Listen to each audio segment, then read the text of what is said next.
దేవుని మహోన్నతమైన నామాన్ని బట్టి దేవునికి కృతజ్ఞతాస్తుతులు చెల్లిస్తూ ఉంటున్నాను. Wyra church of Christ mission September మాసం యొక్క సేవకుల సహవాస కూడికను స్పాన్సర్ చేసినటువంటి దైవ సేవకులు జిమ్మన్న గారికి, దీన్ని నడిపిస్తున్నటువంటి దైవ సేవకులు మావహాయి గారికి ప్రభునామంలో వారికి నా ప్రత్యేకమైన వందనాలు తెలియజేస్తున్నాను. అలాగనే కూడి వచ్చినటువంటి వివిధ ప్రాంతాల చూసినటువంటి దైవ సేవకులందరికీ కూడా మన ప్రభు అయినటువంటి యేసుక్రీస్తు నామములో మీ అందరికీ శుభాలు, నా వందనాలు మీకు తెలియజేస్తున్నాను. ప్రియదేవుని వల్లరా, యోహాను సువార్త 6వ అధ్యాయము 27వ వచనాన్ని ఒకసారి మనం ధ్యానం చేసుకొని పాఠ్యాంశాలకు మనం వెళ్ళిపోదాం. యోహాను సువార్త 6వ అధ్యాయము 27వ వచనం. ప్రియులారా, త్వరగా చదవండి. నా సమయం కొంచెమే, 12:30 అవుతున్నది. మరి నేను ఎప్పుడు క్లోజ్ చేయాలో నాకు దైవసేవకులు చర్య చేయలేదు. మీరు ఎప్పుడు తెలిస్తే ఆ తర్వాత నేను 5 నిమిషాలు పూర్తి చేసేస్తాను. Right, okay. 27వ వచనము. క్షయమైన ఆహారం కొరకు కష్టపడకుడి కానీ నిత్య జీవము కలుగు చేయు అక్షయమైన ఆహారం కొరకే కష్టపడుడి. దేవుని వల్ల మళ్ళీ చదువుకుందాం. క్షయమైన ఆహారము కొరకు కష్టపడకుడి కానీ నిత్య జీవము కలుగు చేయు అక్షయమైన ఆహారం కొరకే కష్టపడుడి. దేని కొరకు కష్టపడాలో, దేని కొరకు కష్టపడకూడదో యేసు ప్రభువుల వారు మనకు తెలియచేశారు. దేని కొరకు కష్టపడొద్దన్నాడు అంటే క్షయమైన ఆహారం కొరకు కష్టపడొద్దు అని అన్నాడు. దేని కొరకు కష్టపడాలి ఈ భూమి మీద అంటే అక్షయమును నిత్య జీవమును కలుగు చేయు ఆహారం కొరకు కష్టపడుడి. ఇది మీరు మీ మనసులో పెట్టుకోండి. దీన్ని మధ్యలో మనం టాపిక్గా తీసుకొని మనం దాన్ని టచ్ చేసుకుంటూ వాక్యాన్ని మనం ధ్యానం చేద్దాం. పిల్లరా, యేసు ప్రభువు వారు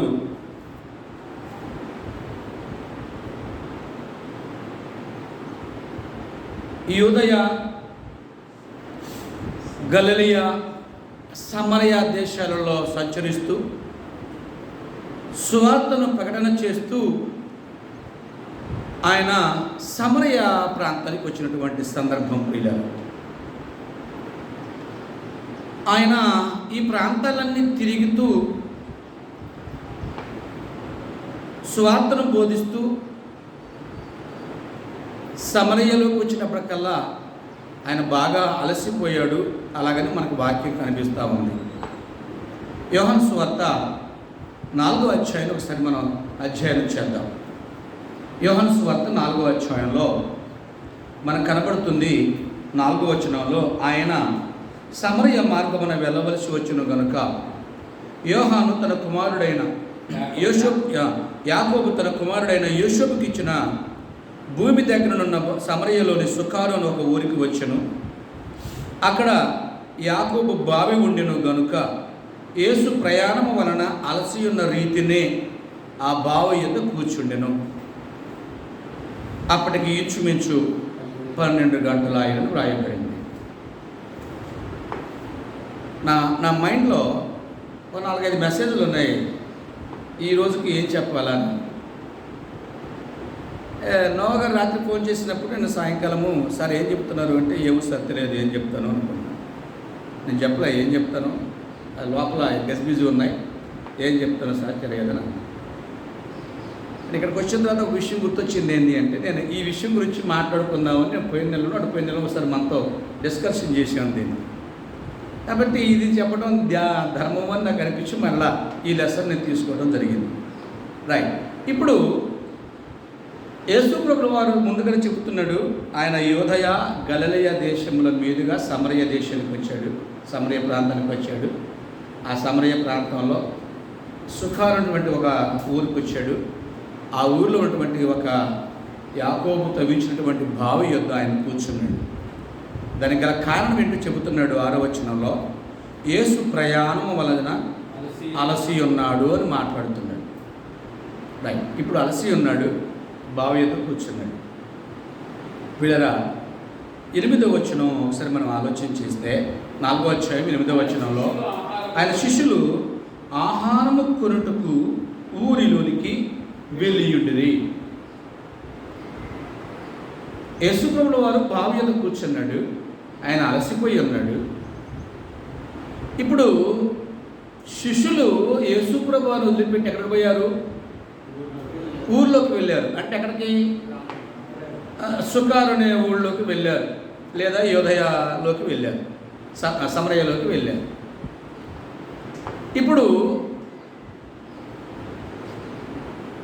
యేసుప్రభుల వారు అలసిపోయి బావి యొద్ద ఉంటే, ఆ బావి యొద్దకు ఎవరు వచ్చారు? 7వ వచనం ఒకసారి చూడండి. సమరయ స్త్రీ ఒకటి నీళ్లు చేదుకొనుటకు అక్కడికి రాగా. ఇప్పుడు ఎవరు వచ్చారు? సమరయ స్త్రీ వచ్చింది. యేసుప్రభుల వారు అలసిపోయి బావి యొద్ద కూర్చున్నాడు. ఆ బావి యొద్దకు సమరయ స్త్రీ వచ్చింది నీళ్లు చేదుకోవడానికి. అవునా? అప్పుడు సమయం 12 గంటలు అయ్యింది. ఇప్పుడు యేసుప్రభు వారితో ఉన్నటువంటి శిష్యులు, అప్పటి వరకు యేసుక్రీస్తుతో ఉన్నటువంటి శిష్యులు ఆయన అలసిపోయి ఉన్న సంగతిని గమనించి ఆయనకు ఆహారం తీసుకురావడానికి ఎక్కడికి పోయారు అంటే ఊళ్ళోనికి వెళ్ళారు. సుకారు అనే ఊళ్ళోనికి వెళ్ళారు. ఓకేనా?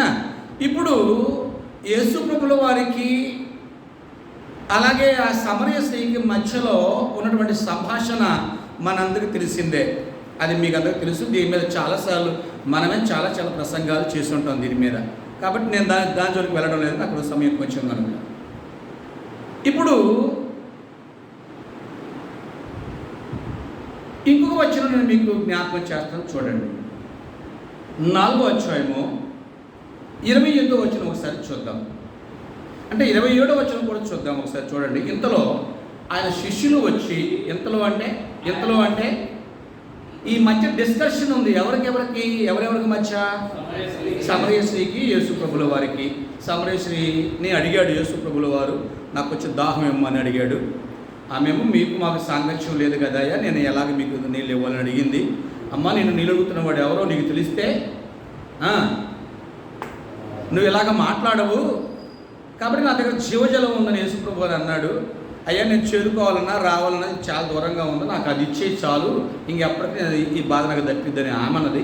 ఇది నేను ఇస్తాను, కానీ నువ్వు వెళ్ళి మొదటగా నీ భర్తను తీసుకుని రాని యేసుప్రభు చక్కగా ఆమె జీవితంలోకి ప్రవేశించిన సందర్భం మీకు జ్ఞాపకం చేస్తున్నాను. అయ్యా, నాకు భర్త లేరని చెప్పేసి ఆమె మాట్లాడింది. నువ్వు అన్నమాట కరెక్టే అమ్మ, నీకు 5 భర్తలు ఉన్నారు, ఇప్పుడు ఉన్నవాడు కూడా నీవాడు కాడు, కాబట్టి నువ్వు వెళ్ళి అది తీసుకుని రాబోచేసి అన్నాడు.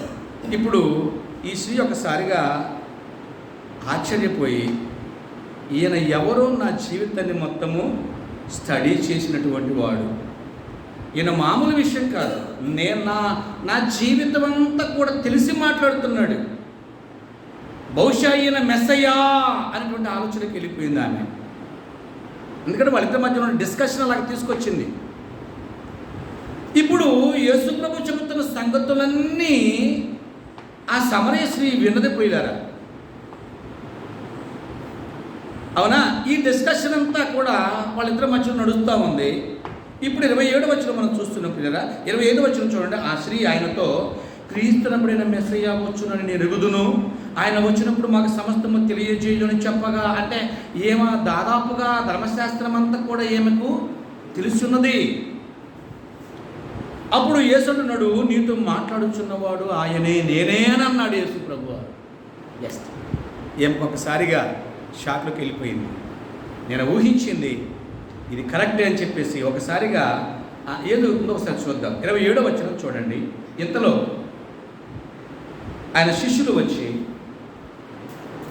ఆ స్త్రీతో మాట్లాడు చూచి ఆశ్చర్యపడి, అబ్బో ఎంతసేపు మాట్లాడాడే, మేము ఊళ్ళోకి వెళ్ళి భోజనం తీసుకొచ్చేంతసేపు కూడా ఈయన మాట్లాడుతూనే ఉన్నాడా, ఈయన అలసిపోయాడు అనుకున్నాం కదా, మేము బాగానే మాట్లాడుతున్నాడే అని వాళ్ళు ఆశ్చర్యపోయారు. కానీ నీకేమి కావాలని నైనను, ఆమెతో ఎందుకు మాట్లాడుచున్నావనైనను ఎవడునూ అడగలేదు. 28వ వచనం మీరు నోట్ చేసుకోండి పిల్లలు. ఆ స్త్రీ తన కుండ విడిచిపెట్టి ఊరిలోనికి వెళ్ళి ఎక్కడికి వెళ్ళింది? ఊళ్ళోకి వెళ్ళింది. యేసు ప్రభు యొక్క శిష్యులు ఎక్కడికి వెళ్ళారు? ఊళ్ళోకి వెళ్ళారు. వాళ్ళు ఎందుకు వెళ్ళారు?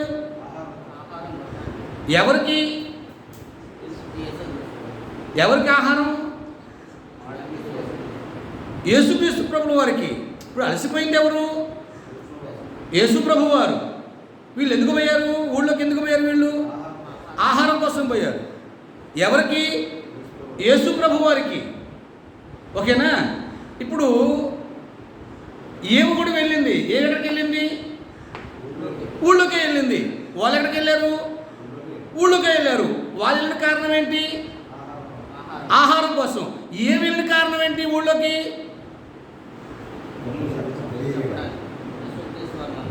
నా పాయింట్ మీకు అర్థమవుతుందా? శిష్యులు ఊళ్ళోకి వెళ్ళారు కదా. శిష్యులు ఎందుకు వెళ్ళారు ఊళ్ళోకి? ఆహారం కోసం. ఎవరికి? యేసుక్రీస్తు వారికి. ఇప్పుడు ఈ స్త్రీ కూడా ఊళ్ళోకి వెళ్ళింది. ఏమెందుకు వెళ్ళింది?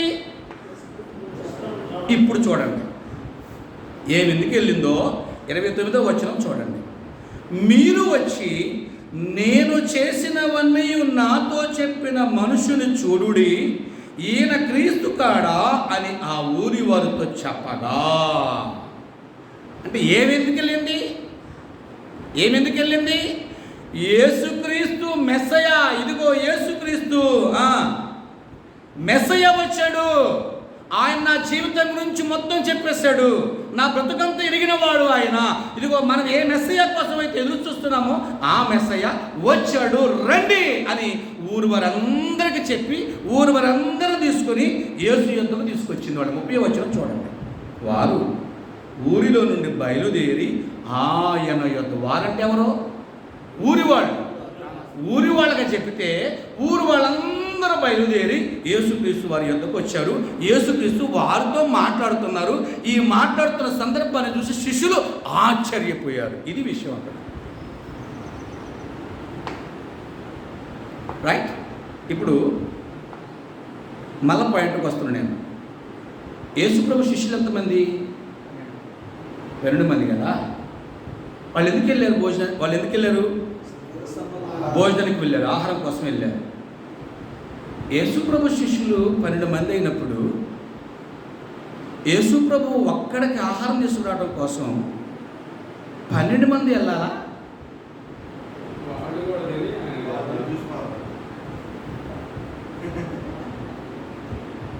ఒక్కరికి ఆహారం తీసుకురావడం కోసం ఎంతమంది పోయారు?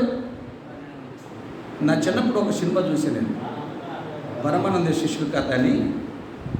సూది తీసుకురండి అని చెప్పి యజమానుడు అంటే ఆ సూది కోసం అది ఎంత బరువు ఉంటుందో ఎంత లావు ఉంటుందో అని ఉన్న ఇల్లు అంతా పోయారంట సూది కోసం, సూది మోసుకొని రావడానికి. యేసుప్రభు శిష్యులు ఎలాగున్నో తెలుసండి, భోజనం కొరకు.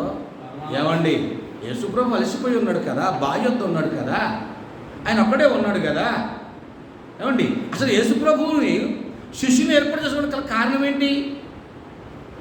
ఎందుకు వాళ్ళు ఏర్పాటు చేసుకున్నాడు? అందుకే 34 యెషయా గ్రంథము 34:16 వచనంలో యెహోవా గ్రంథమును పరిశీలించి చదువుకుని ఉంది. మనం అలా చదవకపోతే మనకు గ్రంథం అర్థం కాదండి. 12 మంది శిష్యులు కదా, ఒక్కరికి ఆహారం తేవడం కోసం ఎంతమంది వెళ్ళారు? 12 మంది వెళ్ళారు. కొంతమందికి ఉండొచ్చు కదా, ఆయన అలసిపోయాడు కదా సువార్త విషయంలో. కొన్ని వీళ్ళు చెప్పవచ్చు కదా, ఆ వచ్చే స్త్రీకి వీళ్ళు చెప్పవచ్చు కదా బోధ, వీళ్ళు చేయొచ్చు కదా బోధ. వీళ్ళు చేశారా? వీళ్ళు చేయలే. అక్కడిని అక్కడే వదిలిపెట్టేసి 12 మంది వెళ్ళిపోయారు ఊళ్ళోకి. కానీ ఈమె కూడా ఊళ్ళోకి వెళ్ళిపోయింది. ఏ వదిలిపెట్టి తెలుసా? తన కొండ విడిచిపెట్టి, అంటే వాళ్ళ వచ్చిన పనేంటో అది వదిలిపెట్టేసింది. ఆమె నీళ్ళ కోసం వచ్చింది. నీళ్లు తీసుకుపోతే తన పిల్లలు బతుకుతారేమో, తన కుటుంబం బతుకుతుందేమో, ఆ నీళ్లు తాగి వాళ్ళు బతుకుతున్నారేమో తెలియదు మనకు. అక్కడ నీళ్లు చాలా ప్రత్యేకము, అవి అవసరం. అంటే తను చేయవలసిన పని కూడా వదిలిపెట్టి అక్కడే దాన్ని మరిచిపోయి ఏ పని యేసుక్రీస్తు చెయ్యమన్నాడో, ఏ పని కొరకు మీరు ప్రయాసపడమన్నారో, ఏ పని కొరకు మీరు ప్రయాసపడొద్దని అన్నాడో, ఏ పని కొరకు నిత్య జీవమును కలుగు చేయు అక్షయమైన ఆహారం కొరకే కష్టపడుడి అని ఆయన అన్నాడు కనుక, ఇదిగో తను వచ్చిన పనిని, ఈ భూమి మీదకి వచ్చిన పని ఈ నీళ్లు కాదు నా బతుకుంటానని, ఇదిగో ఆ మెస్సేజ్ గురించి ప్రకటించడం కొరకు ఆమె వెళ్ళింది ఊళ్ళోకి. నా పాయింట్ ఒకటి మీకు అర్థం కావాలి. 6వ అధ్యాయం 27వ వచనంలో, క్షయమైన ఆహారము కొరకు కష్టపడకుడి గాని అక్షయమును నిత్య జీవమును కలుగు చేయు ఆహారం కొరకే కష్టపడుడి అని అన్నాడు. కష్టపడుడి. దేని కొరకు కష్టపడాలి? ఇప్పుడు మన దేని కొరకు కష్టపడాలి? అక్షయమైన ఆహారం కొరకు కష్టపడాలి. ఇప్పుడు ఈ 12 మంది శిష్యులు క్షయమైన ఆహారం కొరకు కష్టపడ్డారా, అక్షయమైన ఆహారం కొరకు కష్టపడ్డారా? క్షయమైన ఆహారం కొరకు కష్టపడ్డారు. మరి ఈ సమరయ స్త్రీ అక్షయమైన నిత్య జీవము కలుగు చేసే ఆహారం కొరకు ఏమి కష్టం అనుభవిస్తుంది ప్రియులారా? ఎవరు ఎవరు ఎవరు ఏ పని కొరకు దేవుడు ఎన్నుకున్నాడో ఆ పనిని వాళ్ళు మర్చిపోయారు. ఇదిగో యోగ్యత లేనటువంటి ఈ స్త్రీ మాత్రం, మీకు మాకు సాంగత్యం లేదు కయ్యా అందుకని ఆమె అంటే, నీకు నాకు యోగ్యత లేదు అంటే, నాకు ఈ యోగ్యత లేదు కదా, నేను నీళ్ళు ఇచ్చే నీకు నేను ఇచ్చి నీళ్ళు తాగే యోగ్యత ఇయ్యటానికి నాకు అర్హురాలు కాదు, తాగకూడదు నువ్వు కూడా అంటే ఏమి ఏంటి? ఇప్పుడు ఈమె క్వాలిఫైడ్ కాదు అంటే, ఏమి యోగ్యురాలు కాదు. అయినటువంటి ఈమె ఇప్పుడు యేసుక్రీస్తు గురించి సువార్త ప్రకటించడం మొదలుపెట్టింది. ఊళ్ళోకి వెళ్ళి ఊరు వాళ్ళందరూ యేసయ్య పాదాల చెంతకొచ్చి కూర్చున్నారు. ఎవరు అక్షయమును నిత్య జీవమును కలుగజేసే ఆహారం కొరకు కష్టపడదు. ఇక్కడ ఎవరు మరి శిష్యులు? అసలు యేసు ప్రభు వాళ్ళెందుకు ఏర్పాటు చేసుకున్నాడు? సువార్త ప్రకటించడం కొరకే కదా. మరి వాళ్ళు ఏం చేస్తున్నారు? క్షయమైన ఆహారం కొరకు వెళ్ళారు వాళ్ళు. ఈలోగా ఒకసారి చూడండి 29వ వచనంలో, 29వ వచనంలో రైట్ ఎక్కడ వెళ్తున్నాం? రైట్ 31వ వచనం చూడండి. ఇప్పుడు 30వ వచనం చూడండి. వారు ఊరిలో నుండి బయలుదేరి ఆయన ఎందుకు వచ్చుచుండిరి. ఆలోగా శిష్యులు బోధకుడా, వీళ్ళు వచ్చేసరికి ఇప్పుడు 27వ వచనం ఎంతలో ఆయన శిష్యులు వచ్చి ఆ స్త్రీతో ఆయన మాట్లాడు చూసి ఆశ్చర్యపడి, గారు నీకేమి కావాలని ఆయనను, ఏమి ఎందుకు మాట్లాడుచున్నావని ఆయనను అడగలేదు, ఎవడనూ అడగలేదు. 31వ వచనం. ఆలోగా శిష్యులు బోధకుడా భోజనము చేయమని ఆయనను వేడుకొనిది. ఇక తీసుకొచ్చారు, 12 మంది పోయి తీసుకొచ్చారు కదా. ఎంత తెచ్చి ఉంటారు వీళ్ళు? ఎంతమంది తెచ్చి ఉంటారు వీళ్ళు? ఏమండి తినేది ఎంతమంది ఇక్కడ? రైట్. ఇప్పుడు అన్నారు, అందుకైనా భుజించుటకు మీకు తెలియని ఆహారము నాకు ఉన్నదని వారితో చెప్పగా, భుజించుటకు మీకు తెలియని ఆహారము నాకున్నదని ఆయన వారితో చెప్పగా, శిష్యులు ఆయన భుజించుటకు ఎవడైనా ఏమైనా తెచ్చునేమో అని ఒకరితో ఒకడు చెప్పుకున్నారు. యేసు వారిని చూచి, నన్ను పంపిన వారి చిత్తం నెరవేర్చుటయు ఆయన పని తుదముట్టించుటయు నాకు ఆహారమై ఉన్నది అని అన్నాడు. అండర్లైన్ చేసుకోండి. నన్ను పంపిన వారి చిత్తం నెరవేర్చుటయు ఆయన పని తుదముట్టించుటయు నాకు ఆహారము అని అన్నాడు. ఇదే అక్షయమైనటువంటి ఆహారము, నిత్య జీవము కలుగజేసేటువంటి ఆహారం ప్రియులరా. ఈ ఆహారం నేను భుజించేశాడు ఈ పాటికే. అంటే సువార్త ప్రకటించడమే ఆయనకు ఆహారంగా పెట్టుకున్నాడు ప్రియులరా. ఆయనకు ఆకలి అయ్యింది ప్రియులరా, అలసిపోయాడు, ఆకలిగా ఉన్నాడు, అంజూరు చెట్టు యొద్దకు వెళ్ళాడు ప్రియులరా. దాంట్లో ఫలాలు లేవు, అది మనకు ఆత్మీయత్వం మనకు తెలిసింది ప్రియులరా. ఇక్కడ కూడా ఆయన ఆకలిగా ఉన్నాడు, వాక్యాన్ని ప్రకటించాడు, ఇప్పుడు ఆయన ఆకలి తీరిపోయింది. వాక్యము ప్రకటించటమే ఆత్మీయ ఆహారం అయితే, అదే అక్షయమైన ఆహారంగా ఆయన పెట్టుకున్నాడు ప్రియులారా. శిష్యులు దాని కొరకే ఏర్పాటు చేసుకుంటే, వాళ్ళు మాత్రము ఇదిగో క్షయమైన ఆహారం కొరకు వాళ్ళు వెతుకుతున్నారు. దేనివల్లరా మనం కూడా ఈరోజు చాలామంది దేవుని చేత ఏర్పాటు చేయబడి ఈ స్థలములో దేవుని సేవకులుగా సేవ చేస్తూ ఈ స్థలానికి మనం వచ్చాం. మనం ఈరోజు దేని కొరకు ప్రయాసపడుతున్నామో ఈ భూమి మీద ఒకసారి మనం ఆలోచించాలి. క్షయమైన ఆహారం కొరకు మనం కష్టపడుతున్నామా, లేదా అక్షయమైనటువంటి నిత్య జీవాన్ని ఇచ్చే ఆహారం కొరకు మనం కష్టపడుతున్నామా? నేను వస్తున్నప్పుడు ఇక బయలుదేరు అని ఆశీర్వాదాలకు చెప్పాను. ఎక్కువ డిస్కషన్ మా ఇద్దరి మధ్య ఉంటుంది. అంటే ఇప్పుడే పోతాం సార్ వర్షం వస్తుంటే అని అన్నాడు.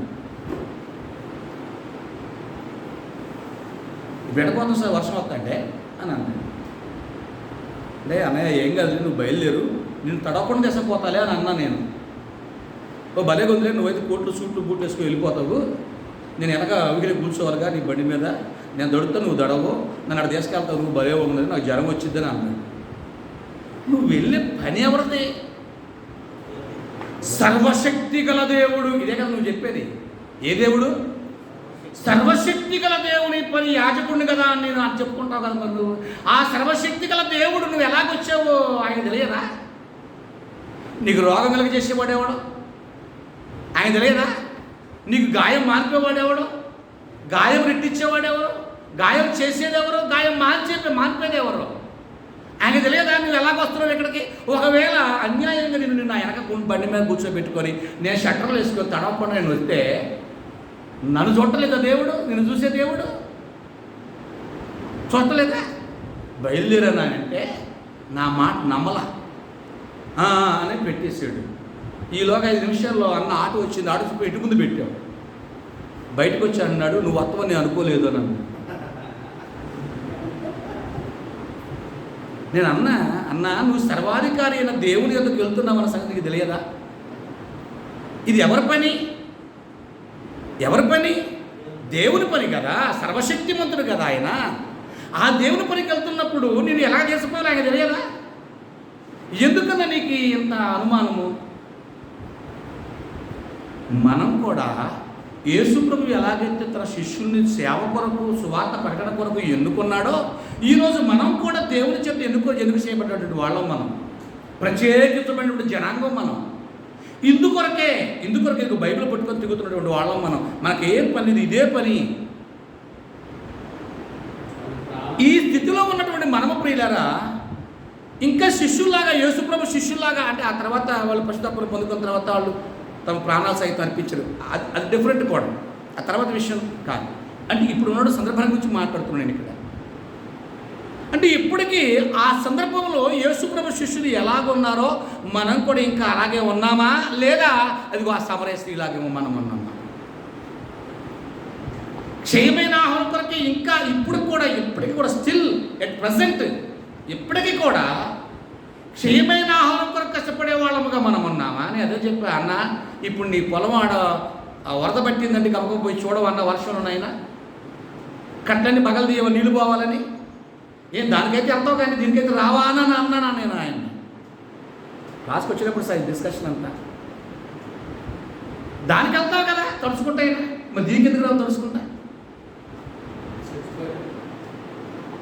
ఎక్కడ మన విశ్వాసం, మన విశ్వాసంలో ఉన్నటువంటి మన పరిమాణం ఎంత అసలు? యేసుప్రభు అంటున్నాడు, నేను మరలా భూమి మీదకి వచ్చినప్పుడు, ఆకాశం వచ్చినప్పుడు భూమి మీద విశ్వాసమును అని నీలోనే లేకపోతే, నాలో లేకపోతే, ఎస్ నువ్వు అన్నావు కదయ్యా ఆ విశ్వాసం నేను పెట్టుకుంటా, నువ్వు ఎప్పుడైనా చూడు నాలో ఆ విశ్వాసం ఉంటుంది ధైర్యంగా మనం దేవునితో చెప్పగలమా? మనకే విశ్వాసం లేకపోతే మనం ఎవరికి చెప్పగలము ఈ బోధ? అందుకే క్షయమైన ఆహారం కొరకు కష్టపడకూడదు కానీ ఆ క్షయమును నిత్య జీవము కలుగజేసే ఆ క్షయమైన ఆహారం కొరకు మీరు కష్టపడు అని అన్నాడు. ఒక సందర్భం ఇది చదువుతున్న నాకు ఒక సందర్భం గుర్తొచ్చింది పిల్లల. ఆ విషయంలో మీకు జ్ఞాపకం చేసి నేను ముగించేందుకు ప్రయత్నం చేస్తాను. ద్వితీయోపదేశకాండము 8వ అధ్యాయం. ద్వితీయోపదేశకాండము 8వ అధ్యాయం పిల్లరా.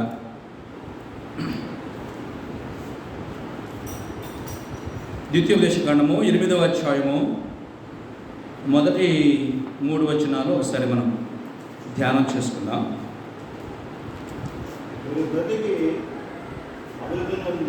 మీరు బ్రతికి అభివృద్ధి నొంది యెహోవా మీ పితరులతో ప్రమాణం చేసిన దేశమునకు పోయి దాన్ని స్వాధీనపరుచుకున్నట్లు నేడు నేను మీకు ఆజ్ఞాపించుచున్న ఆజ్ఞలన్నింటినీ కూడా అనుసరించి నడుచుకునవలెను.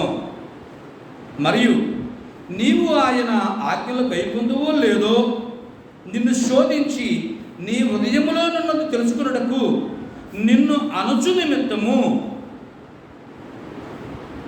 పిల్లరా, ఈ సందర్భం అంతా ఏంటంటే ఇశ్రాయేలు 430 సంవత్సరాలు బానిసత్వంలో నుంచి, ఐగుప్తులో నుంచి వాళ్ళ ప్రార్థన దేవుడు ఆలకించి వాళ్ళను పిల్లరా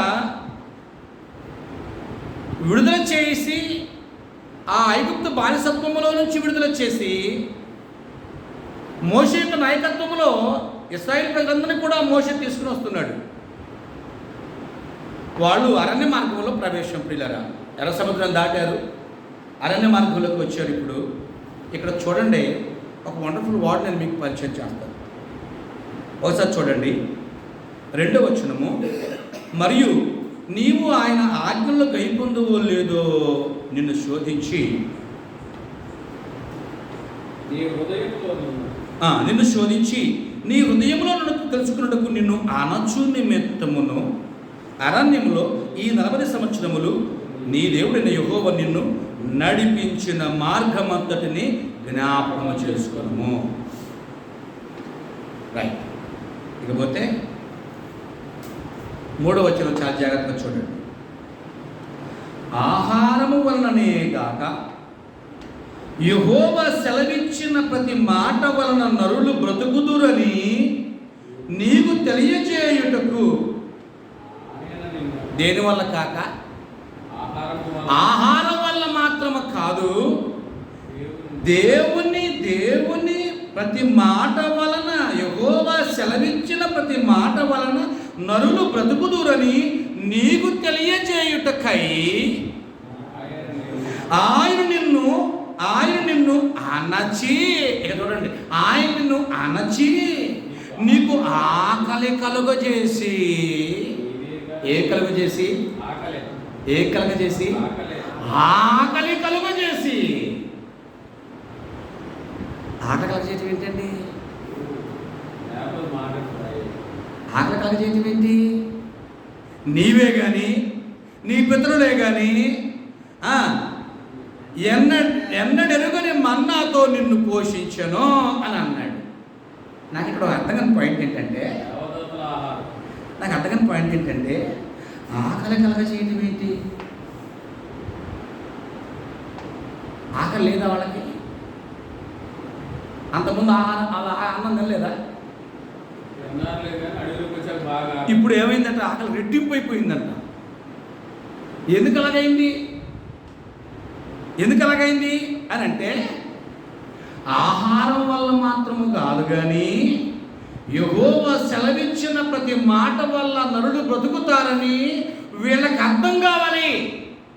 అర్థం కలిగితే ఏం చేయాలి? ఇప్పుడు నేను 29వ అధ్యాయం చూడండి, 29వ అధ్యాయం. ఇది ఎలాగా పెట్టుకోండి.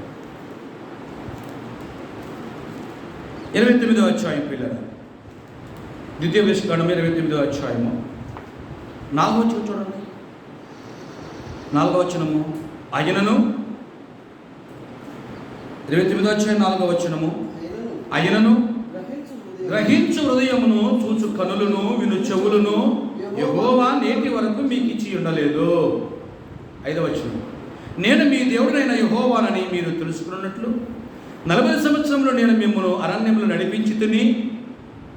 ఎలా నడిపించాడట చూడండి. మీ బట్టలు మీ ఒంటి మీద పాతగిలిపోలేదు. ఏంటన్నాడు? మీ బట్టలు ఈ 40 సంవత్సరాలు మీరు వేసుకున్న బట్టలు మీ ఒంటి మీద పాతగిలిపోలేదు.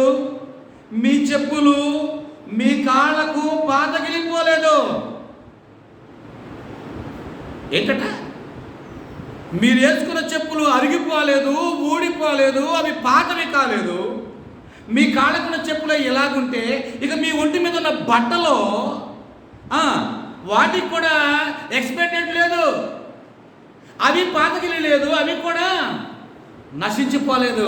మీరు వేసుకున్న బట్టలు కానీ మీ కాళ్ళకి చెప్పులు కానీ ఏవి కూడా నశించలేదు ఈ 40 సంవత్సరాలు. నాకు ఆలోచన వచ్చింది, అసలు బట్టలు మాయ కూడా తీసుకొచ్చిన దేవుడు, కాళ్ళకు చెప్పులు అరగకుండా తీసుకొచ్చిన దేవుడు, ఆహారం ఎందుకు వాళ్ళకి లేకుండా చేయలేదు? ఆకలి ఎందుకు చేయలేదు? వాళ్ళకి ఆకలి కూడా లేకుండా చేయొచ్చు కదా వాళ్ళకి. ఏమంటే వాళ్ళు వేసుకున్న బట్టలు నిలిగిపోయినాయా, మాసిపోయినాయా? మాసిపోకుండా చేసాడు దేవుడు. వేసుకున్న కాళ్ళకి వేసుకున్న చెప్పులు అరిగిపోకుండా చేసాడు దేవుడు. అసలు వాళ్ళకి ఆహారం ఆకలి కూడా లేకుండా చేస్తే పోయేది కదా. అదైంది నా పాయింట్. వాళ్ళకి ఆకలి కూడా లేకుండా చేస్తే అసలు దాని జోలే ఉండేది కాదు కదా వాళ్ళకి. కానీ ఎందుకు పెట్టాడు మరి ఆకలి ఎందుకు పెట్టాడు? ఏమండి, ఇక్కడ ఇంకో విషయం చూడండి, 6వ వచనం చూడండి, 29వ 6వ వచనంలో, మీరు రొట్టె తినలేదు, ద్రాక్షారసమే కానీ మత్స్యమే కానీ త్రాగలేదని యెహోవా సెలవిచ్చుచున్నాడు అని అన్నాడు. రొట్టెలో కాల్చింది లేదు, అంటే పొయ్యి ముట్టించింది లేదు, వండుకొని తిన్నదే లేదు. ఒకవేళ వండుకోవాలంటే ఎంత కావాలి? ఎంతమంది వాళ్ళు? ఇందాకే అన్న ఒక పాట పాడాడు, ఎంతమంది అట్ట వాళ్ళు నడిచేవాళ్ళు, అందులో పురుషులు. ఇశ్రాయేలు జనాంగంలో స్త్రీలను లెక్కించరు సుమా, పిల్లలను కూడా లెక్కించరు సుమా. అంటే 6 లక్షల మందికి 6 లక్షల మంది భార్యలు వేసుకోండి ఊరికనే. ఇంకా వాళ్ళ పిల్లలు, వాళ్ళ తల్లిదండ్రులు వేసుకోండి, వాళ్ళ తల్లులు వేసుకోండి, ఎంతమంది అవుతారు? సుమారుగా 20 లక్షల మంది అవుతారు పిల్లరా. 20 లక్షల మందికి రొట్టెలు పెట్టాలంటే ఎంత మంట కావాలి, ఎన్ని కట్టెపుల్ల కావాలి, ఎన్ని పొయ్యిలు గీయాలి, ఎంత పిండి కావాలి, ఎంత నూనె కావాలి, ఏమండి ఎంత ముడిసరికి కావాలి. పోనీ వీళ్ళు వండుకునేది ఎప్పుడు, వీళ్ళు తినేది ఎప్పుడు, వీళ్ళు పోయేది ఎప్పుడు? అసలు ఇవన్నీ చేసేది ఇదంతా లేకుండా ఇన్ని చేసిన దేవుడు అసలు ఆకలి కూడా లేకుండా చేస్తే పోలే. అదొక్కటి ఎందుకు పెట్టాడు వాళ్ళకి? నా పాయింట్ మీకు అర్థమవుతుందా? ఎందుకు పెట్టాడు అని అంటే పిల్లరా, వీళ్ళు ఆహారం కొరకు కాదు, యెహోవా సెలవిచ్చినటువంటి ప్రతి మాట ద్వారా వీడు బ్రతుకుతాడా లేదా అని నమ్మడం, వాళ్ళలో ఆ స్వచ్ఛత, ఆ విశ్వాసము, ఆ పరిమాణము ఉందా లేదా చెక్ చేసుకోవడం కోసం మిమ్మలను అణుచు నిమిత్తము అని అన్నాడు పిల్లలు. ఇదిగో దానికోసము ఆకలి కలుగజేసి అని అన్నాడు. టెస్ట్. ఆకలి అనేది ఒక టెస్ట్. దాని కొరకు ఆకలి కలుగజేసి పిల్లరా వాళ్ళందరినీ కూడా ఏం చేసినట్ట, వాళ్ళకి మలబోదామా 8వ వచ్చేకి పోదాం. నీవే కానీ నీ పితరులే కానీ ఎన్నడూ ఎరుగని మన్నాతో నిన్ను 40 సంవత్సరాలు పోషించు. నీ వేసుకున్న బట్టలు పాతకిల లేదు, నీ కాలు వాయలేదు. చూసారా ఎట్లా తీసుకొచ్చాడు ఆయన, ఎంత శుభ్రంగా తీసుకొచ్చాడు వాళ్ళని. కానీ వాళ్ళకి పెట్టిందని తెలుసా, ఒక ఆకలి మాత్రం కలగజేసాడు. కలగజేసి మీరు వండుకోవద్దురా బాబు, మీరు కట్ల పొయ్యి ముట్టియొద్దు, మీరు వండుకోవద్దు, మీరు బట్టలు కూడా ఉతుక్కోవద్దు, మీ చెప్పులు కుట్టుకోవద్దు, అసలు మీకు ఏది కాదు. నా మాట వల్ల మీరు బతుకుతారా, ఆహారం కోసమే మీరు బతుకుతారా? జస్ట్ 40 సంవత్సరాల టెస్ట్. దేనికోసం బ్రతికారు వాళ్ళు? దేనికోసం బ్రతికారు? తింటున్నారు, మోషన్ నిందిస్తున్నారు, తింటున్నారు, మోషన్ నిందిస్తున్నారు, తింటున్నారు, మోషన్ నిందిస్తున్నారు. ఏమండి, మాంసము వారి పళ్ళ సందున ఉండగానే ఏమైనా వాళ్ళు చచ్చిపోయారు. ఆ టెస్ట్ ఎంతమంది పాస్ తెలుసండి? 20 లక్షల మంది. ఏమండి, ఇశ్రాయేలు ప్రజలైతే చివరికి ఎంతమంది మిగిలిపోయారు? 2. కాలేబు, 2 పాస్ అయిన ప్రియులరా. నా మాట వల్ల బతుకుతారు. అక్షయమైన ఆహారం కొరకే కష్టపడుడి. ఆ కష్టపడ్డ వాళ్ళు ఎవరంటే వాళ్ళిద్దరే.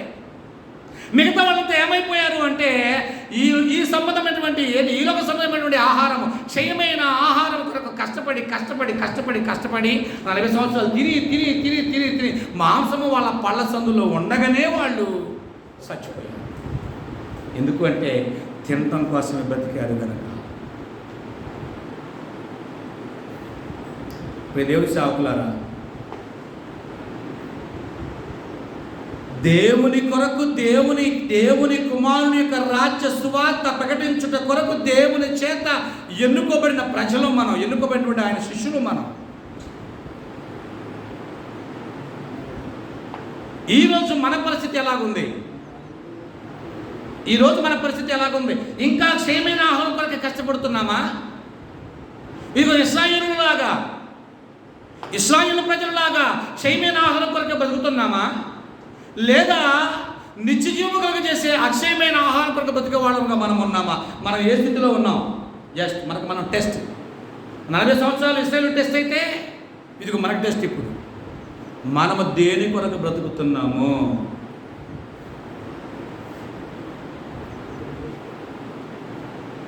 ఏమండి, నిజంగా కొన్నిసార్లు మిమ్మల్ని అందరూ చూసినప్పుడు నాకు భయం వేస్తుంది.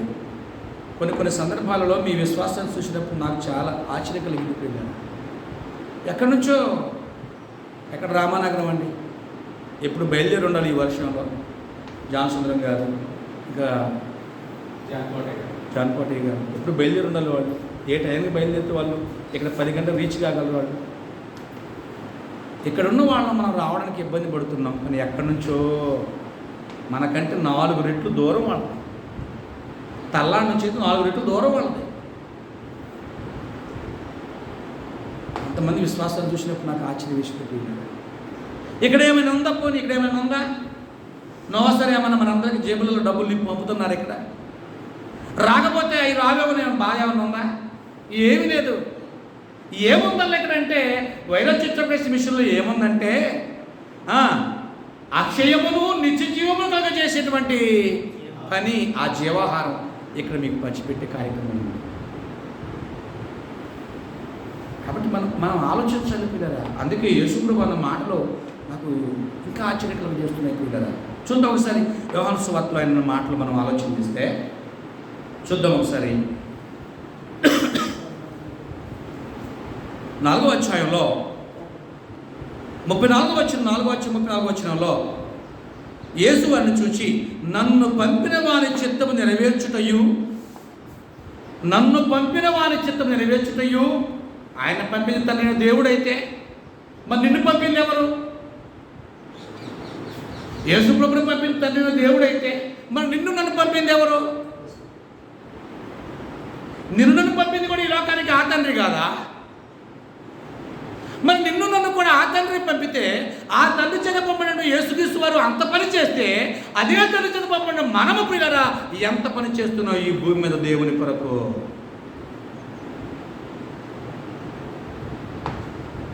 మనం ఆలోచించాలి.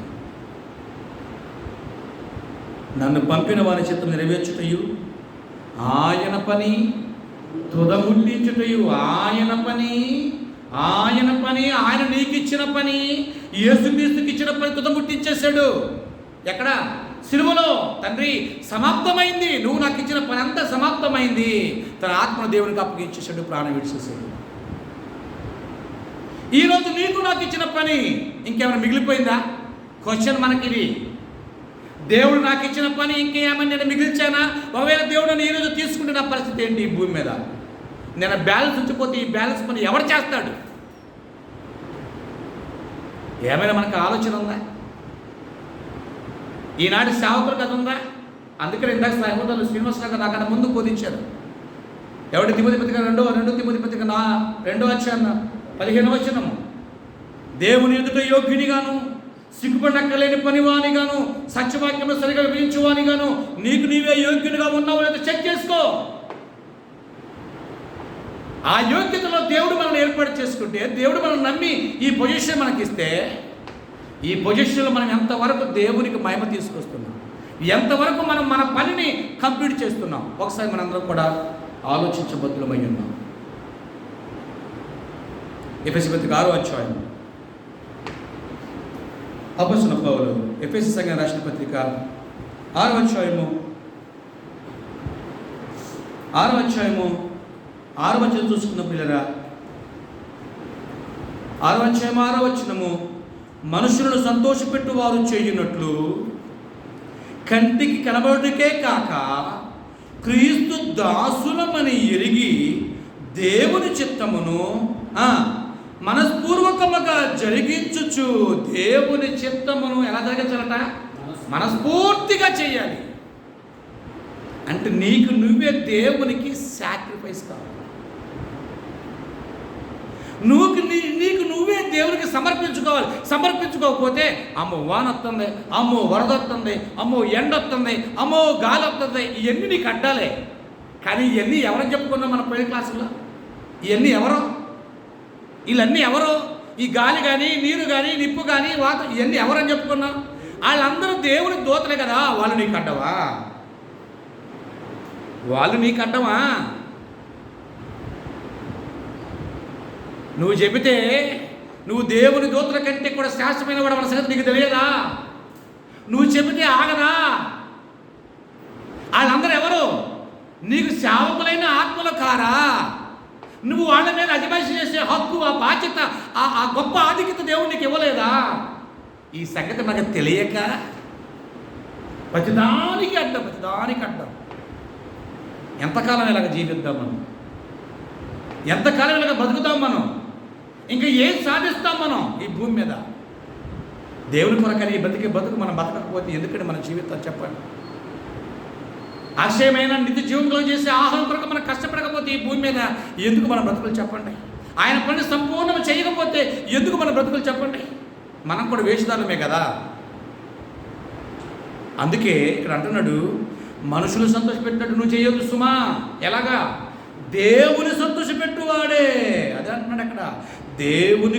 దేవుని చిత్తమును క్రీస్తు దాసులమని ఎరిగి దేవుని చిత్తమును మనస్పూర్వకముగా జరిగించుచు మనుషులకు చేసినట్టు కాక ప్రభువునకు చేసినట్టే ఇష్టపూర్వకముగా సేవ చేయుడి. ఇష్టపూర్వకముగా సేవ చేయుడి.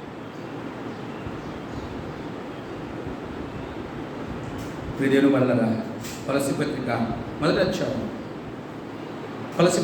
అధ్యాయం ముగించేసుకుందాం. అన్నయ్య గారు నాకులే చూస్తున్నారు. మొదటి అధ్యాయం 9-12 వచనాలు, 2 కలిసి ఉన్నాయి వచనాలు చూసుకున్నప్పుడు. అందుచేత ఈ సంగతి విని నాటి నుండి మేమను మీ చిత్తమును ప్రార్థన చేయటం మానక మీరు సంపూర్ణ జ్ఞానమును ఆత్మ సంబంధమైన వివేకము గలవారును ఆయన చిత్తమును పూర్ణముగా గ్రహించువారునై. ఎవరి చిత్తమును? దేవుని చిత్తమును మీరు పూర్ణముగా గ్రహించువారునై ప్రతి సత్కార్యములో సఫలమగుచు దేవుని విషయమైన జ్ఞానమందు అభివృద్ధి పొందుచు అన్ని విషయములలో ప్రభువును సంతోషపెట్టినట్లు ఆయనకు తగినట్టుగా నడుచుకునవలెనని ఆనందముతో కూడిన పూర్ణమైన ఓర్పును దీర్ఘశాంతమును కనబరచినట్లు ఆయన మహిమ శక్తిని బట్టి సంపూర్ణ బలముతో బలపరచబడవలనియు తేజోవాసులని పరిశుద్ధ స్వాస్థ్యములో పాలివరకు మగుటకు మనలను పాత్రగా చేసిన తండ్రికి మీరు కృతజ్ఞతాస్తుతులు చెల్లించాలి అని అన్నాడు. ప్రియులారా, ఒక మాట, ఆయన చిత్తమును పూర్ణముగా గ్రహించువారు. ఆయన చిత్తమును పూర్ణముగా గ్రహించాలి మనం. ఆయన చిత్తమును సంపూర్ణముగా గ్రహించి పిల్లరా మనుషులకు చేసినట్టు కాక ప్రభువునకు చేసినట్టే సేవ చేసిన వారమై ఉన్నాం. ఇది మనస్ఫూర్తిగా ఇష్టపూర్వకముగా ఈ సేవ చేయాలి అని అన్నాడు. హృదయం వల్లరా ఒకసారి మనం ఆలోచించండి. అందుకనే ఎఫెసీ పత్రిక మొదటి అధ్యాయం, ఎఫెసీ పత్రిక ముగించేసుకుందాం. రైట్. హెబ్రీ పత్రిక 10వ అధ్యాయం 7వ వచనం, హెబ్రీ పత్రిక 10వ అధ్యాయం చివరి వచనం ముగించేసుకుందాం పిల్లలు.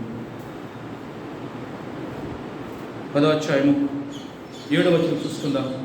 అప్పుడు నేను గ్రంథపు చుట్టలలో నన్ను గురించి వ్రాయబడిన ప్రకారం దేవా నీ చిత్తము నెరవేర్చుటకు ఇదిగో నేను వచ్చి ఉన్నానంటే నేను ప్రభు అయిన యేసుక్రీస్తు తండ్రికి విజ్ఞాపన చేస్తూ మాట్లాడుతున్నాడు.